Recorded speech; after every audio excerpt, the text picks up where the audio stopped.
started early 2012, so just over 6 years ago, just after my wife persuaded me that we needed a new roof, and we thought, well, why not have the loft floored at the same time?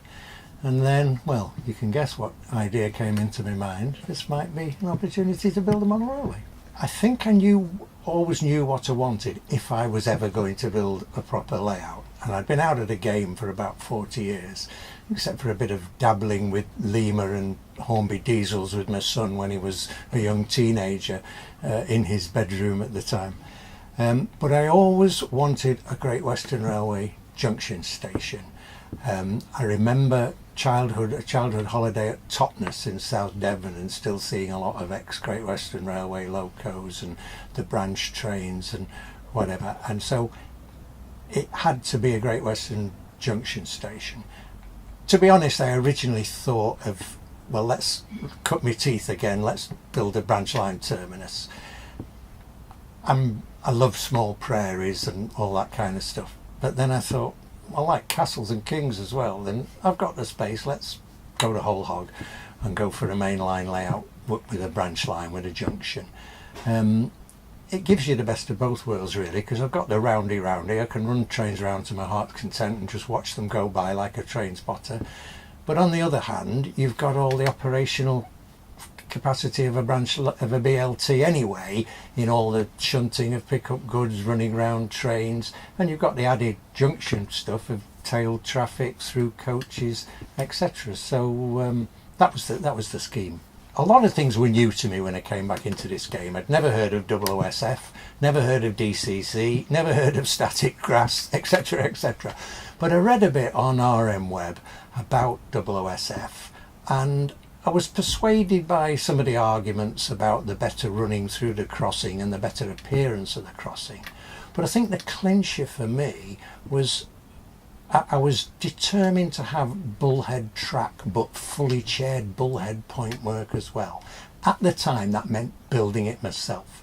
Adopting OOSF standards with 16.2 gauge through the point work meant that I could use C&L's ready-made crossing units without soldering up all the V's and everything myself. So it was a lazy man's decision really, and it worked out fine. What I'm after is building a back scene or a foil for the layout, a context for the layout.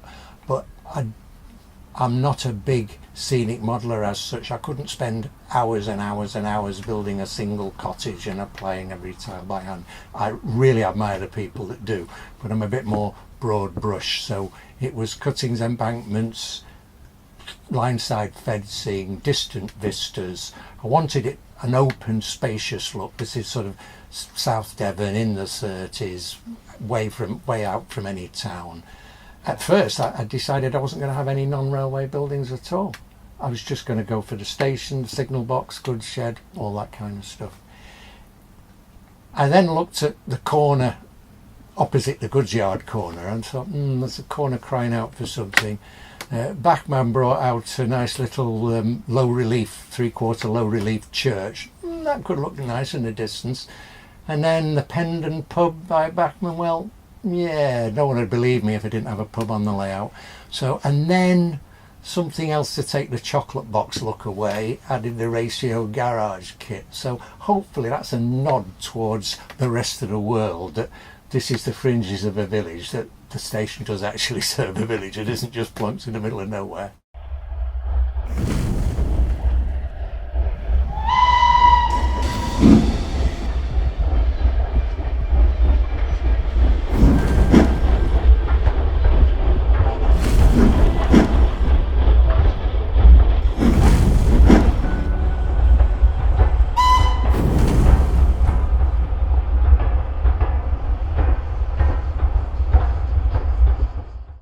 I don't think I am that disciplined, to be honest. A lot of it's suck it and see, trial and error, bash things. I consider myself an old 60s style bodger and fettler of stuff. I'm trying to bend whatever the trade offers to my purposes, sometimes with appalling results, sometimes with satisfactory ones. But I suppose that if there's any discipline, it's trying to do one thing at a time and keeping a focus on what you're doing and not just flitting around from one thing to another. I've seen this last sort of 6 years as being phase one, if you like, which is building the layout, the infrastructure, the track work, all the scenery. I've now got a layout. There might be one or two more scenic touches or embellishments, but basically I've got a layout. Phase two is what I call tarting up the trains. Most of my trains are they're a motley collection of new stuff out of the box, old stuff bought on eBay, some stuff dating back to the 70s.